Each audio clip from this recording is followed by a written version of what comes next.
And now it's time for some things in the news that caught my eye, and I wanted to talk a little bit about this glitter bomb video controversy. Now, if you haven't seen the original video, definitely check it out on the link you can see on screen there.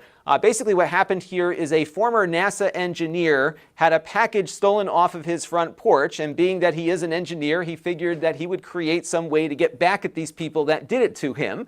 So he invented a bait package, essentially, that has cameras inside of it, GPS tracking, of course, and the ability to fling out an enormous amount of glitter to the package thief once they open it up. And then a short time later, it continuously sprays a fart spray on the perpetrator until they feel compelled to get rid of the package, and at which time he goes back and picks it up to get all the footage off of it. And as you can imagine, this video went super viral. I think it's had 45 or 50 million views at the time I'm recording this. All the major TV networks here in the United States covered it because this is a very big problem of packages getting stolen off of front porches. The more we buy online, the more stuff is getting delivered to us without having to go to the store. But if it sits on the porch all day, it's out there for somebody to come and take. And typically the police don't do much with these cases, even if you have surveillance footage, because it's happening so often.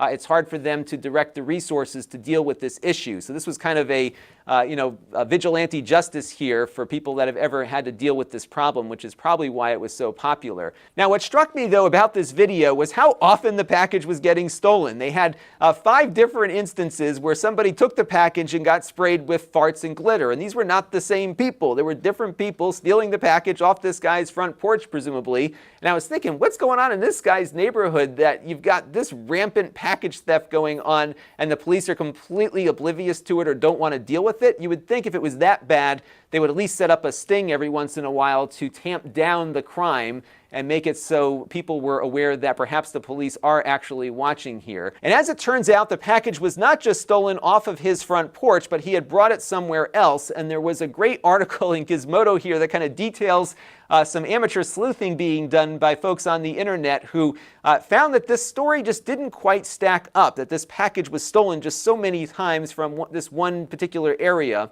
And as a result, the creator of the video admitted that 2 of the 5 reactions here in the video probably should not have been in the video because they were not actually thieves opening the package.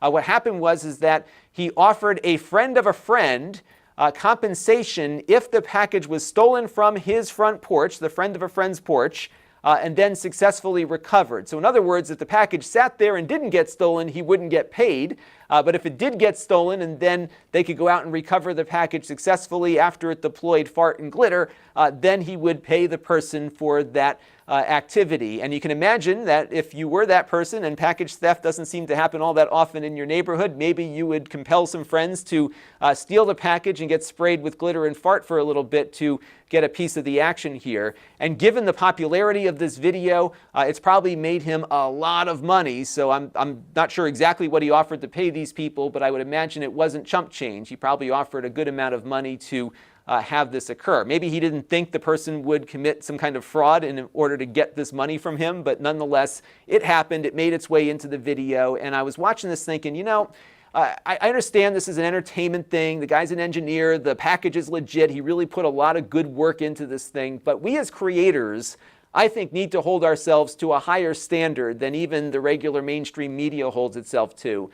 Because independent content creation is constantly under assault from our competitors, namely the mainstream media that we have been slowly replacing over the last 3 or 4 years here. There's a lot of revenue now that's not going to TV, that's not going to newspapers and radio and magazines, but is finding its way to the YouTube, where we are, but also to other platforms where independent creators are now able to earn a living without having to ask permission of anyone to do what they do. And it's a really exciting time. But I am very concerned that there, of course, is going to be an effort afoot by people who see independent content creation as a threat to make it more difficult for us to earn a living doing this, because again, we are extracting revenue from regular sources of media. And this is an example of the kinds of things that we should not be doing as creators. It really kind of stinks that you would go out and pay somebody to try to get a result here. And maybe it was not his intention to pay for these thefts that occurred, but the reality was by not offering compensation unless the package got stolen means that it probably would create a situation where people would be motivated to steal the package in order to get paid here. And again, we just have to do better than this. I think he did the right thing by adjusting the video and by putting this statement up, which does, I think, set the record straight. This is what you should do after the fact when something like this occurs, but he really shouldn't have done it in the first place. I think he probably would have had a strong video, even with the first theft, which was legitimate, off his front porch, and I'm sure he probably felt like the video needed more to be, a little bit more entertaining, but this is the result of it. So I just wanted to put this out here because, I don't think the whole thing was a fake. I think it probably was stolen the way he said it was.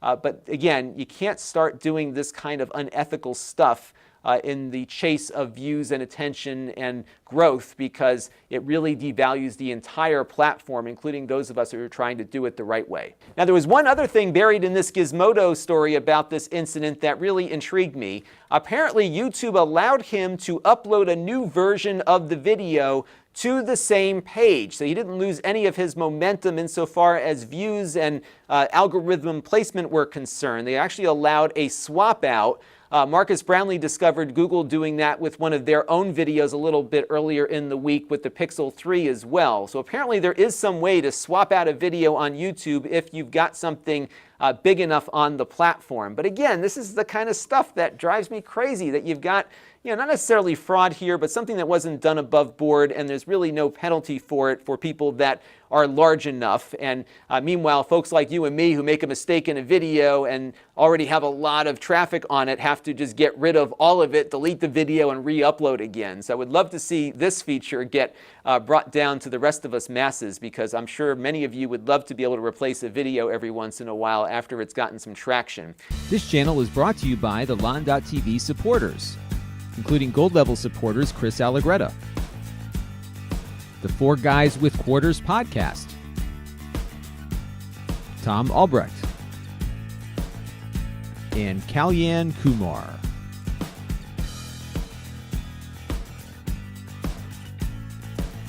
If you want to help the channel, you can by contributing as little as $1 a month.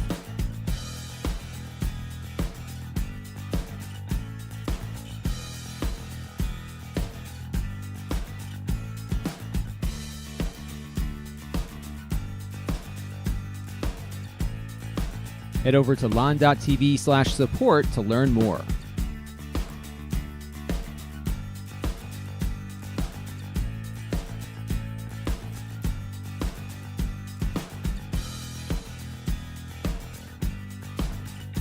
And don't forget to subscribe. Visit lon.tv/s.